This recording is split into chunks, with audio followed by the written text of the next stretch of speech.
When You Trap a Tiger, chapters 38 through 41.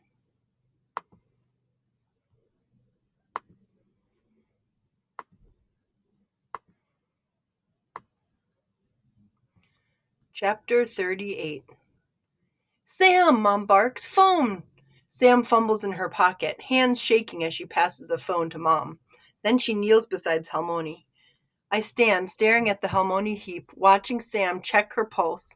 It's hard to breathe. I know now, the moment when everything really falls apart. It's not during the big explosion, it's in the quiet right after. And the feeling is not a shattering, not quite. It's more of a crumbling, like I'm trying to hold my heart together, but the tighter I squeeze, the faster it breaks apart. Crumble, crumble, until there's nothing but tiny pieces, scraps of feeling that I can't put back together. I cross my arms around myself as Mom calls 911. She recites Halmoni's address and says, "Yes, yes, yes, please, please." Her voice is breathless. As soon as she hangs up, she drops to the floor, tossing the phone to the side and throwing her arms over Halmoni, murmuring something I can't hear. I inch closer, trying to catch her words, but I'm afraid to get too close. Sam looks up at me, and Mom's words blur together. "I'm sorry. I'm sorry. I'm sorry. This is my fault. I shouldn't have stressed Halmoni out. Halmoni's allowed to have moments of weakness, of wanting to give up, but I should have been strong." When the paramedics arrive, they sweep Halmoni onto a stretcher and out of the attic, out of the house, down the forever steps. Sam and I follow Mom into the living room, but she stops us. "Wait here," she says to Sam. "Watch your sister." Then she runs outside, after Halmoni, and they are all gone, carried away by flashing lights and sirens. Sam and I are left with silence. We stand with our arms wrapped around ourselves, staring out the window at the empty street. "Our family is broken," Sam says. "I broke it," I do not say. "Is she going to be okay?" I ask instead.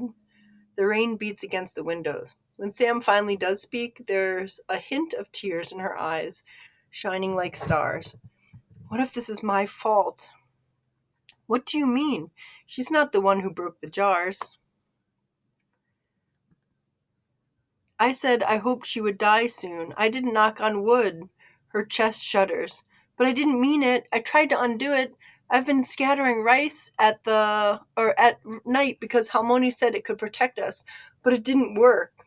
My heart squeezes. The rice and Sam's backpack spilled on the floor. It makes sense now. That's where she was going at night. Sam still believed, even when she tried not to. I didn't realize she was hoping too. "It wasn't you," I whisper. "It wasn't your fault." She rubs her hands over her face. "We should go, right? Follow them to the hospital?" But following them seems like admitting this is the end. "Mom told us to stay here," I say. Sam ignores me. "I'll call Jensen. She'll drive us." "Jensen?" I ask, completely confused. "Jensen's nice and all, but she barely knows us, and it's the middle of the night." Sam calls, but she gets voicemail and hangs up. She's probably still driving. She never checks her phone when she drives. Why would Jensen be driving? She's probably sleeping. "She was helping me scatter the rice," Sam says. "She's been helping me." Oh, all this was happening, and I had no idea. Sam stares out of the window at the rain. "Lily, I think I have to drive us." "You don't have to if you're scared," I say. "But if you're ready, yeah, I think we should go to her." I know Sam's as scared as I am, but I know she'll be brave anyway, because she's my sister. Sam swallows. "Are you ready?" I nod. Sam grabs Mom's car keys from the kitchen counter. I throw the front door open, and the storm welcomes us with a howl. Then we run down the stairs, down and down, together. Chapter 39. The rain is relentless. We can hardly see the road. Sam drives slowly, leaning forward, gripping the steering wheel, squinting at the road ahead. We inch forward until Sam starts shaking. She pulls the car over to the side of the road and parks. We don't make it far. We're just out of Halmoni's driveway, right in front of the library. "What happened?" I ask. She's still shaking.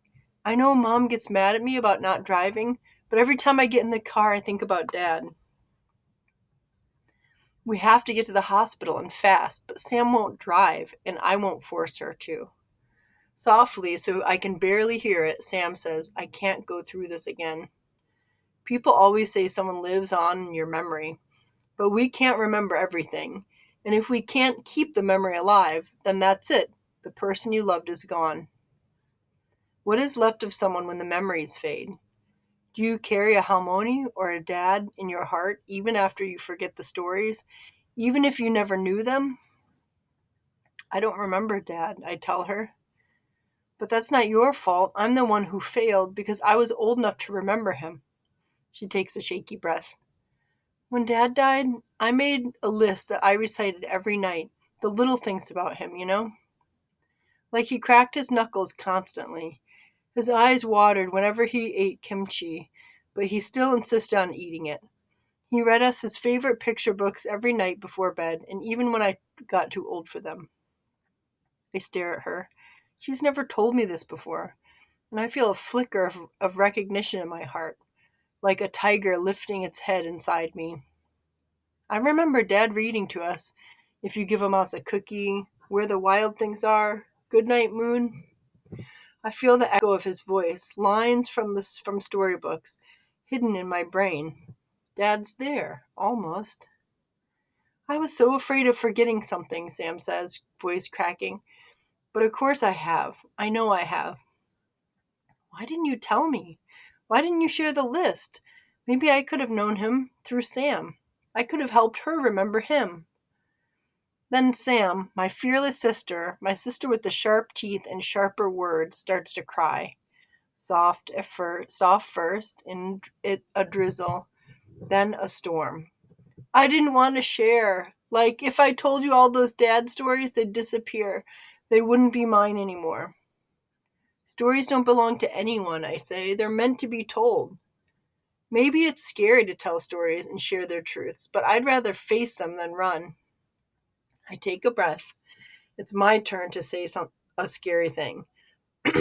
I saw this tiger, and she spoke to me, and she told me she could heal Halmoni. I really believed that the magic was real, but now I'm afraid it wasn't.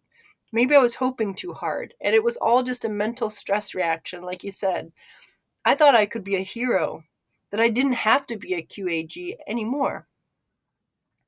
Sam wipes the black smudges from her face. The QAG thing. That was stupid. I shouldn't have put that stereotype on you. And I shouldn't have said the tiger wasn't real. Maybe I was wrong. Maybe somehow it is real. I want to believe that, and maybe we have to believe. Her eyes shimmer with tears. That's what I've always admired about you. You don't give up on magic, and I was wrong to tell you to. I stare out the windshield. What would it mean to hope now? At the very end, when Sam can't drive in the rain, and we're stuck, and Halmonia's dying, and we can't help her. And we can't get to her. Lily, Sam says, remember when you asked me the tiger story? About whether I would run? I close my eyes and nod. I want you to know, whenever we can't run, whenever you have to stand and face it, I'll be here. I'll stand with you. I get that filled up feeling. We are the sun and the moon, ready to be brave, and sometimes believing is the bravest thing of all. But none of that matters. Sam can't drive in the rain, so we're stuck. Halmoni is dying and we can't get to her. Yes, we're trapped. But then something surfaces in my memory. I have an idea. Chapter 40. Ricky said to go to a place that tigers like. Halmoni said she went where tigers kept their stories. And when I was making the mud pudding, the tiger said that the library was her favorite place. The library, a home for stories. Wait here, I tell Sam. Then I fly out the car and run toward the library. The door is locked because it's the middle of the night, so of course. But I won't let that stop me, not now. I try one of the windows, but it doesn't open. And I feel hopeless until I remember Mom outside Halmoni's house. It's a long shot, I know, but I tap the side of the pane, run my hands over the windowsill, and thump a fist right below the glass. I hold my breath and think, please. Then I push. Like a miracle, the window opens. Sam shouts my name, and I spin around to see her standing behind me. I told you to wait in the car. She bug eyes me. Are you kidding? You're breaking into the library, and I'm supposed to wait in the car? Please, I need to do this on my own. It won't take very long. She shakes her head slowly. If I just sit by while you break into a building, I'm basically the worst older sister of all time. I lean forward and squeeze her in a hug, and she's so surprised she stops talking. You're the best sister, but I need you to wait in the car and be ready to go. Just trust me. She runs her hand through her hair. Oh my god, okay, fine. I will be your getaway driver even though you realize I can't drive in the rain. Thank you, I say. Then I pull myself up and through the window, tumbling into the library. Please be in here, I whisper once I'm inside. It's dark, but I am little Aggie. I am the sun, and the dark doesn't scare me anymore. I weave through the stacks. Hello? My chest clenches because I thought the tiger would be here. I was so sure, yet the library is silent. Hello? I call again. The quiet is so loud I can't stand it. I sweep all the books off the nearest shelf. They crash to the ground. Please just come out. I need your help. All right, fine. It's her voice, and I spin around to see my tiger lying in the corner, head resting on her paws. You're here, I breathe. I feel ridiculous, like I could almost cry. She's a terrifying beast, but it feels so good to see her. There's still hope. You owe me an apology, she says. I'm not a monster. You cannot wish me away like a bad dream. I'm sorry, I say. I don't know if you're good or bad, and I don't know if I'm doing the right thing. I'm going off a hunch, an idea that's just barely formed, a spark, a hope. But I decide to be brave. I noticed something when I saw you that night after the grocery store. I didn't really think about it before, but it seemed like the rain wasn't falling around you, and I thought you were there to hurt Halmoni. But now I think maybe you were standing there to guard us, to guide us home. When she doesn't respond, I swallow hard and add, and I really hope I am right. I really hope you have that magic, because I need your help. She stands slowly, and I think I hear her bones creak, but it could be the trees outside whipping in the storm. Follow me, she says, and she leads me through the stacks, out of the library. I run back to the car, slam the door, and fasten my seatbelt. I think she wants us to follow, I say. Outside, the tiger steps in front of our car and turns slowly until she's facing away from us. Her tail flicks low to the ground, almost kissing the pavement. Then she steps forward, moving in slow motion like she has all the time in the world. One claw, one paw, one leg at a time. As she walks, the rain lessens behind her. It doesn't stop completely, but now the rain is just a drizzle. Everywhere around us, the rain is still heavy, except for the path the tiger clears. I don't understand weather patterns. Maybe this can be explained away by clouds and wind and whatever, but this feels like something different. This feels like magic. She? Who? What's happening? Sam breathes, eyes wide. She may not see the tiger, but she sees the drizzly path cleared just for us. Is it the tiger? I hesitate, then nod. I don't see her, she whispers. There's disbelief and fear in her voice, but underneath it all, a hint of longing. She tugs at her white streak and pushes it behind her ear. Why don't I see her? I never understood it before, why Sam was so angry about Halmoni's traditions, about the magic.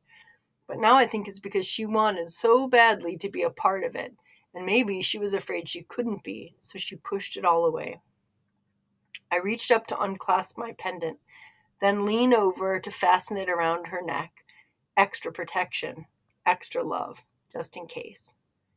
We'll be okay, I tell her. Sometimes believing is the bravest thing of all. Now drive. Chapter 41. My tiger leads us to the hospital. You are, Sam says as she parks, but she shakes her head. There's no time. We run out of the car, past the tiger, and in through the automatic sliding doors. Hospitals are cold and bright. The smell of rubbing alcohol stings my nose like it's trying to disinfect my nostrils. In here, everything is clean, controlled. The outside is wild with rain and wind and tigers, but inside, nature can't touch us. Sam talks to somebody at the front desk of the emergency room, and a nurse takes us through the hospital, twisting and turning through white hallways. Then she drops us off at Halmoni's room. Mom lies with Halmoni on a bed, curled up next to her. She's blocking our view of Halmoni, but I hear her whisper, I'll give you whatever you want. Just don't take her. Not yet. I don't know if she's praying to a god or a tiger or something in between. Sam knocks on the open door, and when Mom looks up, I expect anger. She told us to stay home, and Sam drove here with only a learner's permit. We broke the law, and worse, we broke Mom's rule. But Mom's too tired for scolding. I was going to call you girls soon. It doesn't look good. I want to ask her what that means, but I also don't want to know. And also, I think I do know. She motions Sam and me into the room, but I stay in the doorway. Halmoni looks small in the hospital bed, pale against a light blue blanket. She wears a thin oxygen tube, but with her sequined headscarf, she's glamorous even now, even when she looks sick. No, sick is not the right word. Sick is Halmoni throwing up in the bathroom. Sick is Sam's pink nose when she has the flu. Sick is my sore, swollen throat when I got strep. This is not sick. This is not getting better. Halmoni looks like she's dying, and I'm not ready. I take a step backward, but Halmoni opens her eyes and sees us. Sam, she says. Her voice is small. I talked to Sam first. Sam's voice is a squeak. Me? Really? Halmoni nods weakly and Sam rushes to her side. Mom walks over to me. Come on, let's get some snacks from the vending machine. I follow her out, but the bright lights and the smell of the hospital make me dizzy. I don't want to be in the place where Halmoni will die. Mom walks ahead, assuming that I'm following, but I turn myself invisible and walk the opposite way, from Mom and Halmoni, down the winding halls, until I'm back outside the sliding doors, until I can breathe. I stand under the canopy outside the hospital entrance. In front of me, the tiger is sitting in the rain, like I knew she would be. An invisible girl and an invisible tiger. We match. I think I know how the story has changed me, I tell her. Her ears twitch. How? I inhale. They made me want all these opposite things at the same time. I don't know how I can feel so many things at once, and I don't know which feelings and which wants are right. What do you want, Lily? My heart beats. I get that filled up, bursting feeling again. And then I say, I want Halmoni to live longer, but I also don't want her to hurt longer. And my voice cracks, and I don't think I can keep going. But I do. I want to go back to that room to be with Halmoni and my family, but I also want to run very far away. I take a breath. The rain falls. I tell her, I hate all this waiting, all this wanting. I get why the tiger girl begged for a cure. It's terrible to feel so much. She shifts her weight. Her stripes glow. The tiger girl was wrong, Lily. As it turns out, she quite likes her tiger form, and she knows now that you can be more than one thing. If you are strong, you can hold more than one truth in your heart. I shake my head. Well, I'm not strong. I'm not ready for an end of Halmoni's story. I can't face it. Lily, I told you I would heal my Acha. But healing is not always about curing illness. Often it is about understanding. And when you face your whole story, you can understand your whole heart. My whole heart hurts. I messed it up. I didn't know if it was real or not. And I was angry. And I broke the jar. The final story is gone. And now Halmoni won't even have that. It's not gone, she says. You released it. And I cannot tell it to you. But you know more than you realize. These are the stories of our family, after all. I paused, turning her words over. My Acha? Our family? My family? And hers? Are you Halmoni's mom? Am I? I don't say a tiger girl because I don't have to. I already know. She doesn't answer my questions. Take your history, understand where you came from and who you are, then find your own story. Create the story of who you are yet to be. Before I can respond, the doors slide open. I turn to see an Asian nurse with pink scrubs and orange lipstick. There you are, she says. Your mother's in a panic over you. Come on now. I look back to my tiger, but she's gone, like I knew she would be.